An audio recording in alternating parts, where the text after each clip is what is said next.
Wait a minute, what am I doing? Two men and a what? Two friends from film school, one who graduated, one who did, and they decided to make a podcast. Okay, this has never been done before, right? Okay. This is Matthew and Harrison's Two Men in a Movie. It's not what it sounds like. Like if I saw like a 40-year-old man, he's like, "Let me show you some yo-yo tricks," I would feel unsafe. That's your own problem that you need to dissect in therapy. That is a fundamental fact of our society. No, yo-yos can be cool. Yo-yos can be cool. Also, someone has a passion. Let them have their passion. No, there's tons of people's passions end up with terrible results. If someone's passion is as harmless as yo-yos, let them have their passion. If your passion is genocide, obviously, don't let them have that passion. If their passion is like, yo, I'm just really into yo-yos, I'll be like, I'm really into movies and comedy. Fucking, what the fuck's wrong with I'll you? listen. I'll listen to you talk about yo-yos. I'm big into string and plastic. It's my passion. Okay. Awful. Have you seen videos of professional yo-yo competitions? Yeah, and I found them wanted and hated I'm like, what is this? What is this trickery? Look at all this wasted effort. You know what? Maybe you're right about you not having whimsy. If the yo-yo wasn't invented, we'd have flying cars by now. All that energy. Someone who ends up buying a $400 yo-yo or $300 yo-yo for competitions is 100% the kind of person who, if you just push them in the right direction, they would happenstance upon something truly incredible because of their mind space they exist in. But the way their mind works is it's just the yo-yo clicked their mind. Just because someone's really into yo-yos doesn't mean you can put them in front of code. The yo-yo is the yo-yo is the devil's lure. Oh my It takes God. away our most focused people. This is such an insane and not innocuous take. Ultimately, it doesn't matter. It's not important. There's a lot of things I hate. Yo-yos, ostriches, octopus, shrimp, not living, only culinary. You know what? You're allowed to have your things. Who am I to yum your yuck? Is all.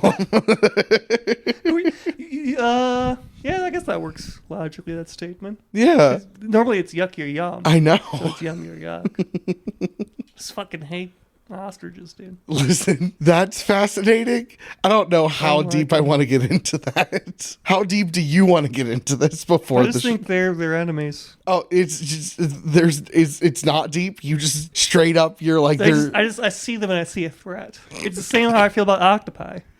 I see an octopi, I'm like, that thing wants to kill us all and take over the land. We're dropping our rockets in the ocean, giving them access to rocketry and advanced ballistics. 10 years from now, everyone's like, ooh, you're stupid. Octopi are cool. 10 years from now, I don't need their belief. I will stand at the vanguard protecting everyone who doubted me in my aliens suit, ripping them apart. I will be a warrior of Christ. Welcome to the Two Men in a Movie podcast, where each week one man shows another man a movie he can't believe he hasn't seen. I'm, as always, your savior of humanity in aquatic conditions host, Matthew Olenchek, joined, as always, by my yo-yo friendly work husband, Harrison Poole. How are you, babe? Up until, I don't know how long this intro is going to be. This is 11 minutes. Up until 11 minutes ago, I was fine. And now it's game time, baby. This is the power I have on people. I'm a bard, really. I like to think I'd be a wizard. If I was in Dungeons and Dragons, I'd be a bard 100%. Yeah. My default state is casting vicious mockery. I mean, you're not wrong. But this week we have part 2, not of Dune, but of Computer. So this movie is just Computer 30 years later. Current at the time Computer. I brought the movie this week, and I brought the masterpiece that is Tron Legacy. It truly, I said it before the show, I'll say it again, Tron Legacy, more like Tron Legacy of great pacing, because they added 20 minutes, it's the exact same pacing. Not a wasted second. It does a lot of things better than the original. Obviously, I like that some things haven't changed, like you always point your laser directly at a chair. Yeah. Always do that. I do like that. I've changed my opinion. I'm not sure if you left it in last time, but I don't think she shits. You don't. No. Okay, so in computer world, obviously, when no. a user goes into computer world, they do not gain the equivalent functions because he bleeds. Oh, okay. You know what? I can follow that. I follow that. I like that logic. I think when she comes out, she doesn't shit. I mean, I will get into the movie, obviously, but so Cora can exist in the real world, but is that because she's an ISO of like brand new magic code, or do you think that Clue's do you think Clue's thesis is correct? And this is the thing that probably actually will be answered in Aries. I think because I vaguely know what Aries is. I think she about. can live in the world because she's an ISO. I think TRON could exist Clue could exist in the world. Okay. Because it's just taking his code and undigitalizing it into a real person through magic laser computer technology. So there would be like a physical Clue. I'm not sure it'd be like a living creature like she is. So, do you think it would be like a living NPC? Yeah. Interesting. I don't... Be a synthetic life form. Kind of. I mean, did you see Passengers, the Jennifer Lawrence, Chris Pratt space movie? No, because when it came out, I had a premonition of today when once again I was subjected to a Chris Pratt prayer app. Yeah, that's YouTube. So fair. I watched it in theaters on a $5 Tuesday in high school because a friend wanted to see it. I don't my ads. I got that Black Rifle coffee one. I get Black Rifle every once in a while. I don't get Chris Pratt's prayer app. I get Mark Wahlberg's prayer app. The worst audio too on the Black Rifle. Yeah, it's just like the most muffled shit. Like, they hate it in France. They know it's good. I'm like, yes, France famous for their bad tasting coffee. I don't know where I was going. Anyway, not the point. I'm just gonna stay. This movie rips. This movie so good. We don't even really have to.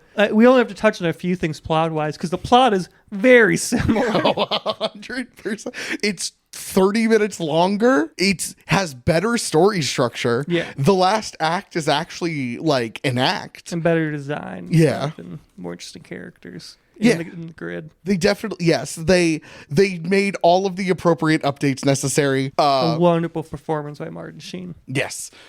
That's why. Thank you for bringing it back. Martin Sheen plays the bartender in Passengers, and he's like a living. He's a robot. He's a robot. Yeah. He has a comprehension of human emotion, but it's if I remember correctly, unclear whether he feels them. But he has this interface. Like AI empathy, but whether that's real empathy is the question. Yeah. That's what Clue would be in your head. Yeah, especially I'm not sure all the programs, but especially Clue, because Clue is less than the programs he's leading. Yeah. Also, which I thought was very interesting. Yeah, that Clue is because the one bit where the coup happens and you're overhearing a conversation between Tron and Flynn in the background. It's a much more naturalistic conversation than Clue is ever capable. Clue only seems natural when he's mimicking Flynn. Yes. So I think that's the result of him being made as he's just a copy. Right. So this Clue, my weird headcanon thing, so they didn't rewrite the plot of Tron 1 and completely retcon Ram, is that Clue, the first Clue we see was derezzed by the original army, and this Clue is the second Clue. Okay, but they never we see him get made. We see him get made, but we don't they don't explain what happened to the first Clue, and he just completely retcons Ram out of the entire. We watch Clue get beat we watch Clue get taken away. We don't watch him die, or I assume he died. I mean, I assume so too. Yeah, he just reuses the name. I think they retconned Ram out because Ram does reek of computers. Yeah. Ram does reek of computer. How computer work. Ram. It's so he's a program of hardware. Why would you? He was an actuary program. Yeah, but why would you name your actuary program? That's that's like if I named a part of my car Subaru Legacy. See, but you could literally, in the story, I'm not perfect movie. I would change nothing from this movie. Yeah, I would change nothing. But if he's telling the story, that could have been like a one-off joke of like the three of us and Ram, and the kid could be like, isn't Ram part of a computer? And he could have been something like, it was the 80s. like, or something like that. They did my boy Ram dirty. Is all I'm He's your saying. boy? My boy Ram. He's your boy? For the sake of this joke, he is. I don't I actually. forgot about Ram till you mentioned him again. Seriously? He barely exists. I've been thinking about He Ram barely exists. since watching He's Tron. such an unimportant character. He Lazaruses himself to give an incredibly poignant speech and then just dissolves into nothing. He says like 2 lines, doesn't he? Yeah, and That's his speech. he's like, there is a God. He goes, and- there are users that died. Exactly. He gives this really poignant speech of like the metaphor of there is a God. Ram died. These are really religious movies. They really are. Do you think that's purposeful, or do you think just by the nature of I think it's purposeful. The The way second one, I think someone watched Tron and said, "This is has really weird religious undertones." I'm gonna take that from unintentional sub theme to actual theme. maybe you're probably right? Yeah. So do we want to get into the plot, or I mean, do you have any initial thoughts? We just have to touch bits of it because, like, again, the plot is Man, go into Man- computer. man- Stop evil army. man of surname Flynn have to defeat bad computer and go into light. But this time, bad computer was once They good even computer. got into the same fucking flying machine. Yeah, I mean, it's we have a little flashback where he's de-aged Jeff Bridges, which works a lot better when it's in the computer because you go, oh, computer. 100%. I wanted to comment on that. It's questionable outside the computer. He's like, I'm going to the office. He's telling him stories of Tron. There's a lot of Tron merchandise because he made a game out of it. And then he never shows back up. He makes 2 of the best-selling video games of all time. Yeah. And then he drops out of becoming the president of NCOM at some point. When is a little iffy. But he's like, I'm reinventing the digital frontier. We're gonna change the human condition. I'll see you tomorrow. I'll show you the grid someday, but we'll go to the arcade tomorrow. Yeah. Off I go. But I got to go to the office. And he never comes back. And so then And it's 15 years later. he becomes a hacktivist. We do get a return of the guy who played, what's his name? Alan? Alan. I was going to call him Prototron.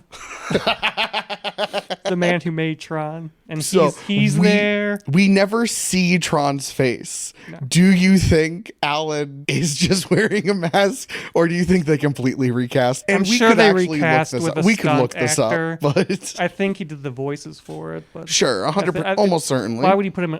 Because you're just gonna have to then take the mask off and put it on a stunt actor. See, that shit I would do because it's funny. Every time he shows up, all he does is stunts. We rarely. It'd be like a literal minute of footage of him in costume. But it's funny. So much money. It's like when in Alvin and the Chipmunks 3 when David Cross had to be in that costume and he couldn't make season 2 of his show because of some contract thing. And even though they could have just hired a stunt double, the studio had to be 100% sure that it was David Cross in that suit the entire time. Yeah, that was seen as a bit of a whoopsie by most people. Nah. I mean, yes, 100%. They should have let him do his show, but anyway, I don't know the actor. I don't know the Alan actor at the top of my head. If what he's been doing, that sounds fun. He gets, but then he does a little hacktivist, releases their new OS for free, and everyone's like, bah, with Cillian Murphy as that was was it? Yeah, I think so. Because the whole time I'm like, that guy looks like Cillian Murphy. The whole time I'm thinking it's Cillian Murphy. Vamp for half a second. Let me look it up. But there's like his son who I thought would play a bigger role, but didn't. Because he's some direct speaking and talking to the camera time, but he's like, just tell him it's intentional and it's good. And he gets caught by the police. He gets released by the police. He goes to his weird container he lives in on the waterfront. Alan shows up. He is like, I got a page from your dad. The number's been disconnected. And he hints he knows about the grid. He goes to the arcade and he sits in a chair and gets shot with a chair laser. And thus begins Tron Legacy. Yes. in which maybe I'll just hit all the plot points so we can talk about the stuff we like individually. That his dad's been stuck in the computer because Clue became a fascist, and so in response he became a Zen master. It is Cillian Holy Murphy. fuck. He just must really like Tron. He must. There's no other reason why he would do it. Or it was a paycheck, but even then, I'll take your money to star in this awesome Legacy sequel. Like, It might be one of the few sequels better than the original. yeah, I mean, there's an argument there. I've been thinking about this a lot the last 12 hours. Than Tron. I'd probably, structurally, you're probably right. In every way. First off, its ending doesn't seem like it's cut off. And it's not a tech demo. Well, it is, but it's like, yeah, there's a plot. It's slightly less nonsense, not no nonsense, and it has an infinitely better soundtrack. Yeah. Yeah, I mean, if I'm gonna sit down and I can only watch one of them, I'm probably watching Legacy. Tron Legacy. I don't know though. But yeah, so there's fascist Clue. Tron became the Rizzler, his arch dragon figure. Who's like the head of the game, like the chief competitor in all of the games. His enforcer who does get to say his iconic line, "I fight for the users," as he finally regains himself towards the end. In the end, in which Jeff Bridges has to reintegrate with Clue in order to get rid of Clue. He blows up. They go to the real world. So now we can get to the real talk. I'm starting to think that maybe shitting in the real world is like messier, and so she will be surprised. This is what I really want to talk about. We got the plot out of the way. I don't want to talk. I think there's a mess in the real world, but there's not in the grid. I think in the grid she passes like those little pixels we see in like the drinks, you know? Sure, I can in theory understand that. Or are their intestines so programmed correctly that it's just a clean one every time? I don't think it's a question of efficiency. I don't think our shits are messy because our intestines aren't efficient. It's just that's what's left. Well, how do you imagine efficient? What is an they're efficient? partially messy because our intestines are inefficient. Like what inefficiencies causing the mess? Well, there's several things. A diet can incredibly mess up. But that's not the intestines. That's her choice. No, but in the beginning, everything is programmed correctly, so it's hers to mess up. I don't think there can be such a thing. There's only one creature on Earth that makes a clean poo, and it's the wombat, and that's why it's God's most mysterious creature. What? Yeah, they do little square poops. Okay. And I guess owls. I was just gonna say owls, but that's like. But they hawk up, they vomit poop more so I guess than. maybe she vomits her poop. Perhaps ISOs vomit up pellets.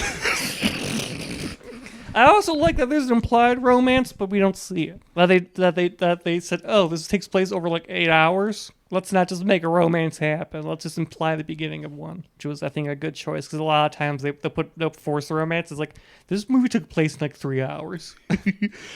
How long did this take? Like 24 max. The time in the grid is less than 8 hours because he says that the portal's going to close in 8 hours. That's okay. I mean, that makes sense. That would be real world time because it's thousands of cycles have been the 15 years he was gone. Yeah. So yeah, this whole thing takes place over like 8 human hours, which I'm guessing in the world is a couple days. Because we do see, like, we don't see them, like, do we? Yes, we do. We do see he full sleeps and then he escapes in the middle of the night. Yeah. And then they take short rests. So there's enough for attraction to begin, but not full on, like, romance. Which I like that they didn't include that. Yeah, this... he gets to really fall for her before it's like, why does your mouth taste like owl pellets? She's like, why do you know what owl pellets taste like?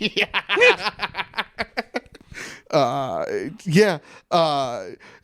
like that they when the dude crashes, first off they escape the light cycle the same way, just through a whole this movie has basically the same plot. It's just in one the light cycle truly when the light the cycle crashed into the wall and it didn't make a hole, I out loud went, the program corrected itself. Like, I was like, they learned from their Clue is learning. And then when the freaking dune buggy, ATV, like crashes through. The light speeder. It's like, okay, so it's impenetrable from the inside, but you can still punch through from the outside. That never happened before, so you can correct for it. I do want to say I don't think I think if I was in Flynn's place, this wouldn't have happened. Clue wouldn't have been able to seize control if I was in Flynn's place. Yeah, for two reasons. Yeah. One, when he said, "Am I still supposed to create the perfect system?" I'd be like, "No, we got to work on that. We're changing the definition." I wouldn't just be like, "Yeah." Also, I would never create something I couldn't destroy. Like if I'm creating a sentient version of myself, I can detonate that at range. So that's a thing you would actively think to put in. Yeah. Okay. If I'm creating any copy of myself, an autonomous copy of myself, I'm putting in the ability to be like, you're gone. You're putting in a self-destruct, like a system shutdown. Or even just a system shutdown where I'm like, we'll take a look at what's happening here. Because obviously he can hack into them. Sure. Which is my favorite sight gag, which is when he hacks the guy. The guy's like, "You're not authorized," and he bonks him on the head really hard, and then he works. I also, when he's looking through Korra's DNA code, and I like that it's just like, here's a tiny piece of damaged DNA, and it doesn't explain anything. Just picks it out, goes, "Whoa, look at that!" Throws it away. Blows it into the dust, and it rebuilds her arm. Also, the program is learning because he didn't even attempt to divert the beam. So God powers are becoming more and more limited. I don't know. I just I don't think there's another beam he could divert, because the last time they diverted to another beam nearby. So do you think that they learned and they kept him so far away enough? Yeah, that's fair. I wanna think that it's Clue trying to outsmart him, because the programs are a lot more human in this, which I think is both because they wanted more of a story and because the idea of that the whole thing was evolving. And even the ones that are clearly not human, like the ladies in the beginning who put the armor on him, and then Bo Garrett who follows him and takes him to Castor. There's a personality. Yeah. She's an NPC, but she has a personality. Yeah, I like the evolution of the grid. It really is. I like how they don't try to explain it too.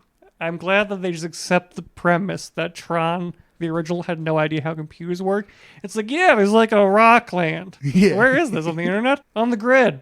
Where's the grid? Computers. So to explain, the program is obviously evolving.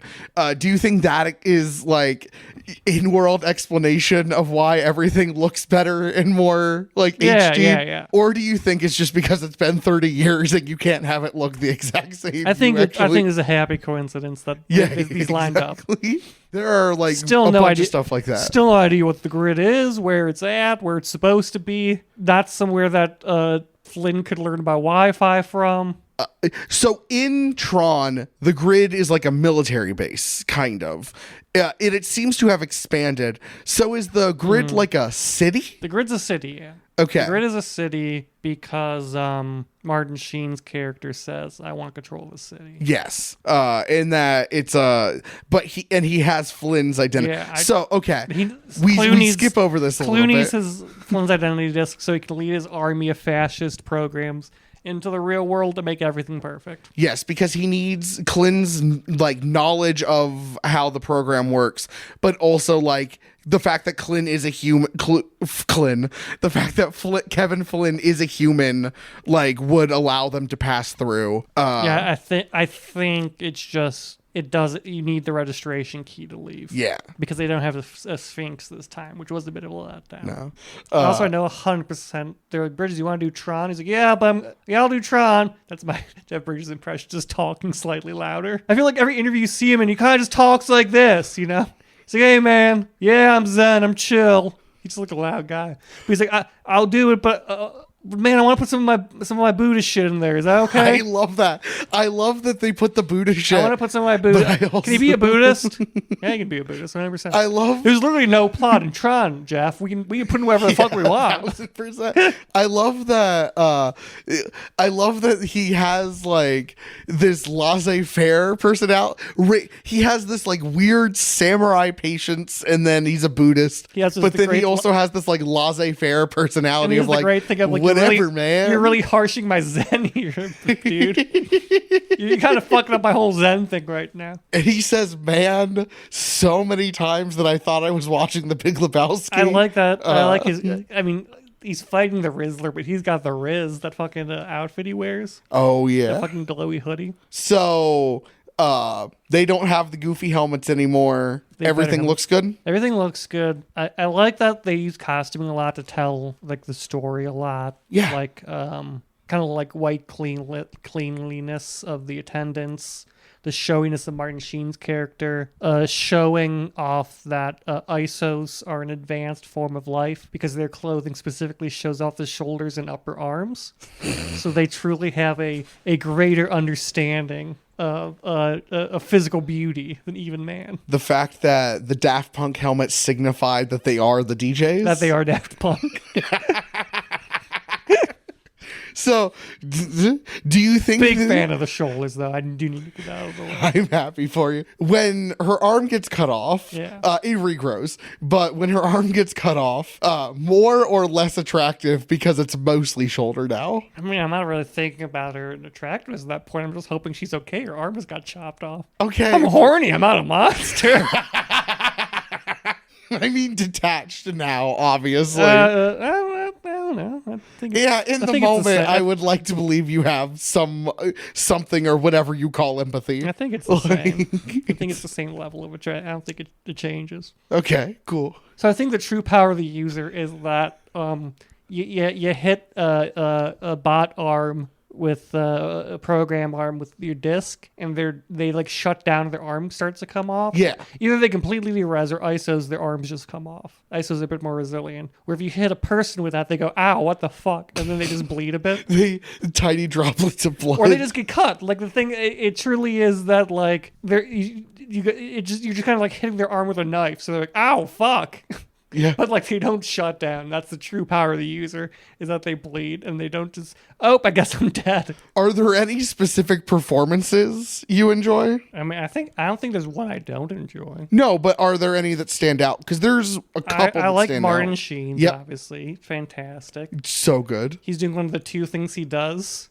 I mean, he does a lot of things, but the two roles he's most likely to fall into is like more quiet guy or like crazy person, who I'm putting this character and Jack Frost of Santa Claus 3 into. Yeah, he's like a jester. Jester, yeah, jester mode. 100% jester mode. I do like Horace a lot. I think she does a really good job of portraying just kind of like this naive innocence. Yeah, I was going to say the same The thing. initial greeting, which is just this kind of naive, joyful, hello. It's And do you know Jules Verne? Yeah. What's he like?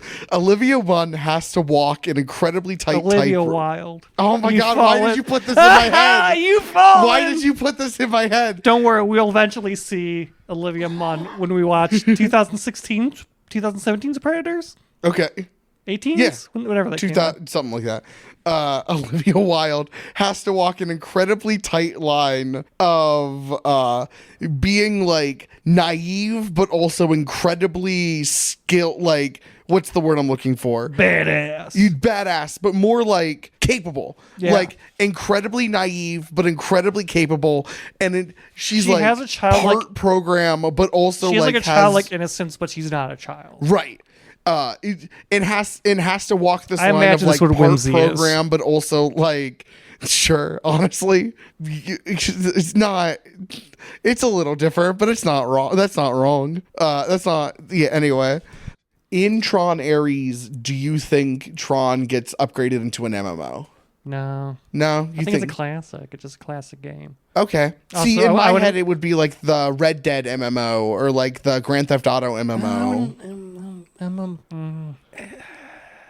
See, MMOs is a very weird thing because, like, technically those are massive multiplayer online games. Okay. But, like, MMO, when you think of MMOs as genre, it's different. Like, for example, like when you join a Grand Theft Auto, like you join a lobby and you can leave lobbies. You can be the only person in the lobby and create custom lobbies. Where MMO kind of implies like your World of Warcraft, we have this progressive leveling system, usually some sort of raid system. Okay.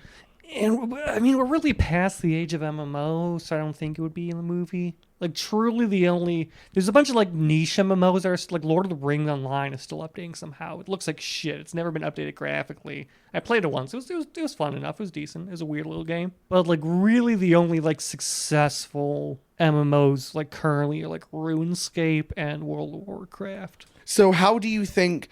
I mean, with Tron Ares coming out and Tron, like it being a program that comes into the real world, how do you think Tron operates, like in this world? Like if the MMO is dead, the arcade is certainly dead. So arcades are still around. Okay, not in the same way, and they're so not, rare.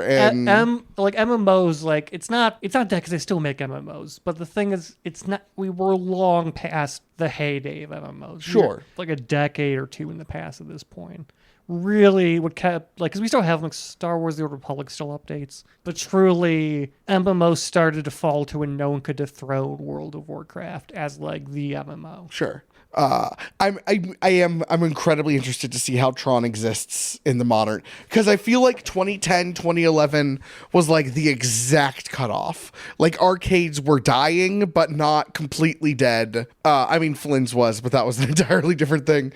But like, there was still like It's gonna be a Fortnite. You knew when it's gonna be a Fortnite because that's what's the live service games, which is really kind of what I would describe. Because like technically an MMO's an RPG, like a World of Warcraft is a live service game. When you think live service game, you're going to think of your Grand Theft Autos. You're going to think of your Fortnites, your Marvel Rivals. Sure. It's going to be a live service game. Okay, so that's the word I was looking for. Because in my head, you're correct. I just didn't know what the term was. Yeah, it's going to be a live service game. The bane of gaming. If we're going to become a gaming podcast for a second here, the bane of gaming is the live service game. It's the oversaturation of them. Okay. Because companies see them and say, "Oh, endless source of money." Sure. Which is true for like 5 of them. Like League of Legends, sure, 100%.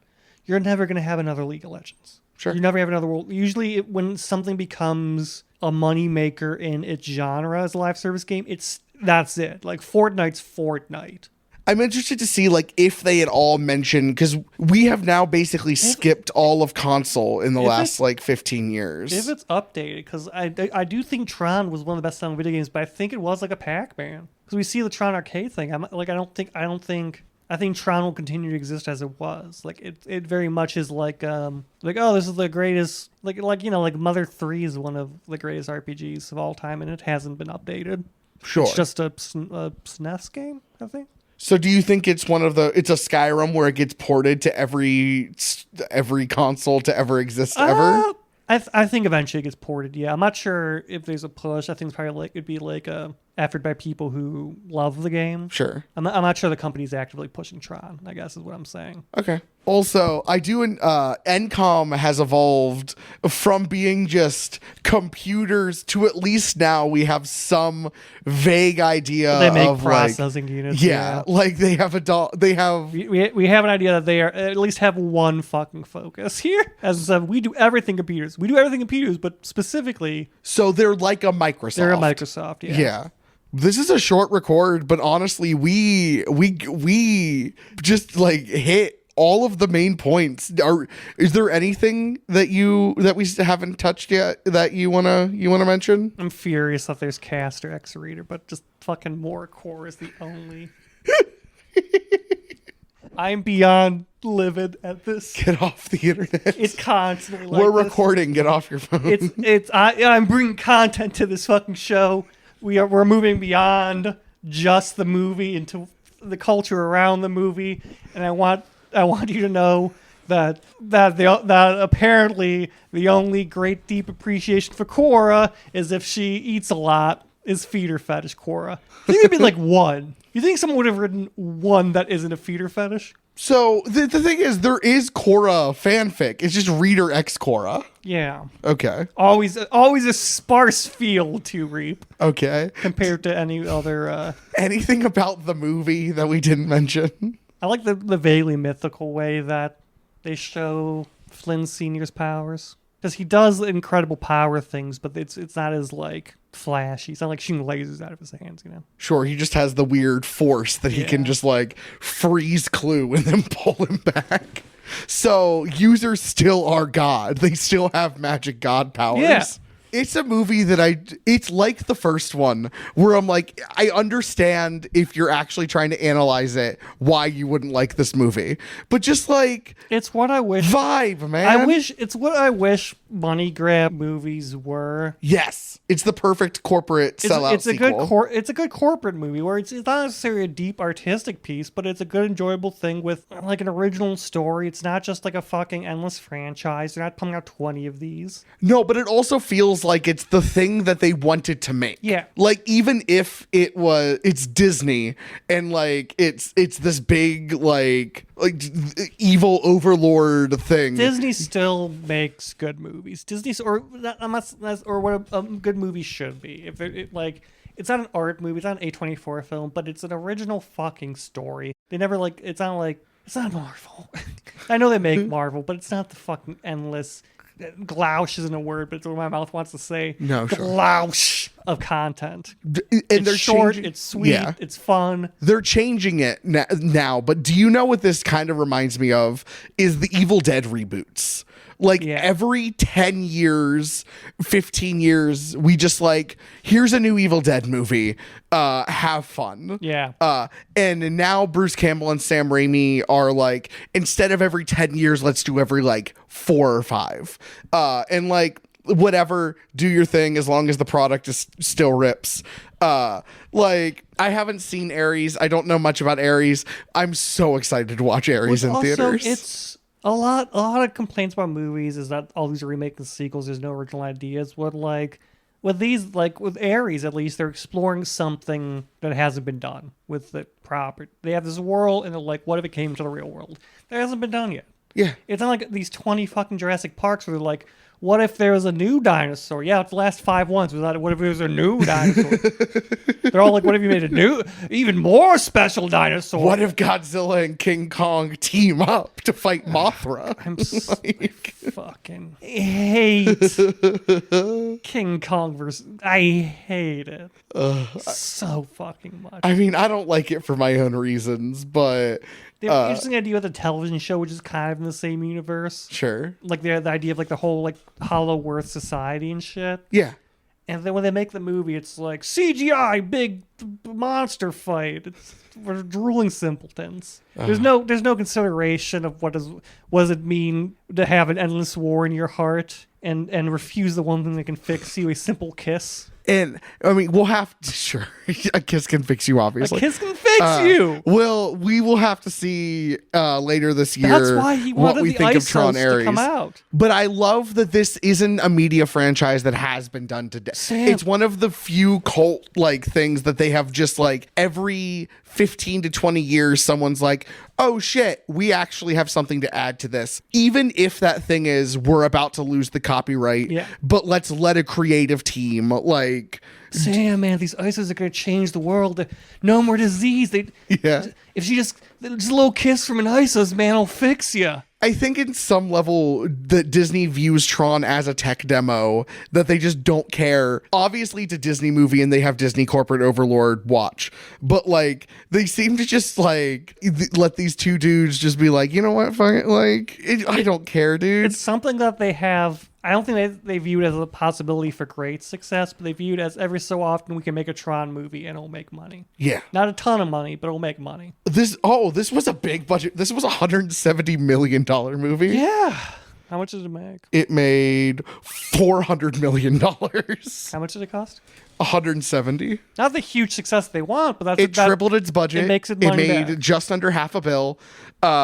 It did everything it needed to do, and then they just forgot it existed for 15 years. I was listening to someone, it was some independent filmmakers talk about the big issue with movies today is that before they used to like, we're going to give 5 films $100 million. Yeah. Right? And they're going to make, some will make their money back, some won't. Overall, we'll make a profit. Sure. Not a huge $1 billion profit, but we'll make a profit. And the biggest issue with the film industry, it's changed to what if we give one movie Yep. $500 million, Yep. and then it has to make $1 billion, or we're not happy. Or why not give, instead of one movie 300 million, give 10 movies 30 million? Yeah. Or even if you want to just divide it weirdly and be like, you get $100 million blockbuster mega thing. How it used to be, yeah. Yeah, you get one Tron Legacy, where we're putting a lot on this, but we also believe in this thing. But then you get like, you get like the School of Rocks that don't really exist today at a $35 million budget. It's just the thing that came to mind. Yeah, The I know. Secondhand Lions. You get the Secondhand Lions that exist on like the $40 million budget. That those types of movies don't exist anymore. So I'm going to be continuing my search where you talk, and it just 62% of people voted that Daft Punk would beat Core in a fight.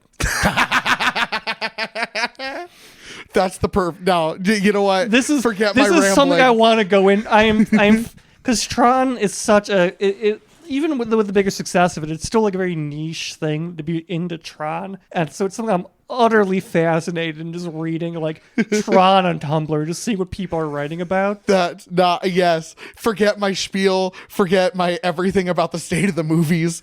Someone wrote an this essay is- about why she eats. There's a lot of that. She's a gay awakening for many women. That's a Okay. very popular theme I'm seeing. So that's it. I'm obsessed. We're ending the record there.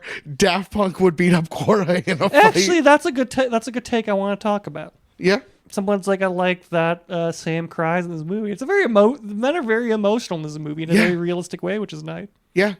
Sorry, the core And problem. even- The core problem programs ISOs in the real world. It's long, but one of the headers is cosmic horror. Even Jeff Bridges, when he loses his cool, he loses it for like a second and then immediately gains it back in a way that you do in Yeah. real fights. Like very rarely do you just scream for 4 minutes at a time. It's like 1 or 2 lines and then you realize, oh shit, you know what? Maybe It's I should incredible emotionally that regulate. This movie about computers understands more about man than half the movies out there. More about human emotion than like this is just good. This is just a really good It's movie. a fun, good movie. I wish more shitty corporate like cash grab Lego sequels were like this. Like no, it's hard to make a sequel that's worth it, really, these days. yeah. Because usually if a sequel's going to be worth it, it's because it's part of a series like Lord of the Rings, or you're planning to be like, I'm telling a long story. So I'm having a sequel not because I'm like, let's make more money, but it's because I just can't put this all into one fucking movie. Yeah. That's like where sequels really shine. It's rare to find a sequel that isn't that is truly good. Like there is no reason for this movie to exist other than probably they were losing the rights and they needed to make something. And then if you're going to make your tech demo, put all of your money into it. But like it's the fact that this movie doesn't need to exist, but the creative team cared anyway, like to the point where there's an argument that this is Daft Punk's best record. I don't think you accept a job working on Tron Legacy unless you like Tron. I think that's what it is. I think that everyone they're like, hey, Daft Punk, do you want to be on the Tron? And they're like, oh, we love Tron. Oh, the motorcycle. Oh, and like, okay. And that's a creative decision. You made the decision to hire the electronic DJ duo Daft Punk to do your soundtrack in the way that, again, maybe Aries sucks. We don't know. We'll find out later this year. You're hiring 9 Inch Nails. I'm calling That's it a now. tone. If Aries isn't anyway bad, it's going to be it's so bad it's good. Okay. I do not think you walk away from Ares not liking it in some fashion as a viewer. I think you either say, wow, that's so stupid, but it's good because it's so stupid, or it's legitimately good. Yeah. It hasn't been done to death yet. I think that any director worth their salt could have fun with the fucking idea. I love this movie. Yeah, it's very good. Watch this movie. This month of episodes, we're only doing great movies. Honestly, let me do a quick look. Have we watched any terrible movies so far this year? Like, you didn't really like Forgetting Sarah Marshall, but I love that movie. But at the same time, you didn't hate Forgetting Sarah Marshall. You were just like, not at all my thing. Yeah, Forgetting Sarah Marshall was forgettable in my opinion. So I didn't hate it. I just was like, whatever. No, I don't think we've watched. And listen, I'm not saying we watch a bad movie on purpose because we know how that happened, how that works out. Yeah. But we will definitely later this year be watching a movie. I'm going to bring a movie that I hate, but I hate it and I think it's fascinating. Yeah, because next week we'll be doing Dune Part 2, baby. 2. And then we haven't really scheduled hopefully April. You go, hoo boy. I hope it makes everything make sense. Not make sense, but like public at large will eat you alive. So my Letterboxd, Philip commented on my Letterboxd review. Yeah, Philip also commented on the Instagram. I'm like, who hadn't seen it? I'm like, who do you think? He didn't point out because I'm like, he says he's not a big fan of like sci-fi. He's like, Tron sci-fi. I'm like, I know. Tron's like soft, dumb sci-fi. I'm not a fan of hard sci-fi. But Tron is more sci-fi than Dune. More hard sci-fi, rather. So my review of Dune was 3.5 stars. Like, listen, I liked it. It's good. I'm just not a hard sci-fi guy. Get off my back. And Philip responded with, I can't forgive you for this. I don't think the movies are hard sci-fi because they really don't explain anything the way the books do. Everything's just kind of presented as is. And like your hard sci-fi is going to be trying to explain a lot more and have a lot more rules. Where Dune rules are very vague and not hard-coded. They're like this. They're like spices for space travel. Okay. And they leave it at that. I am excited for Dune Part 2 in a way that I was not for Dune Part 1. This Tron is less hard than the previous Tron. The previous Tron had a lot of lingo. This one's like, ISOs exist. How? Magic. Okay. Yeah.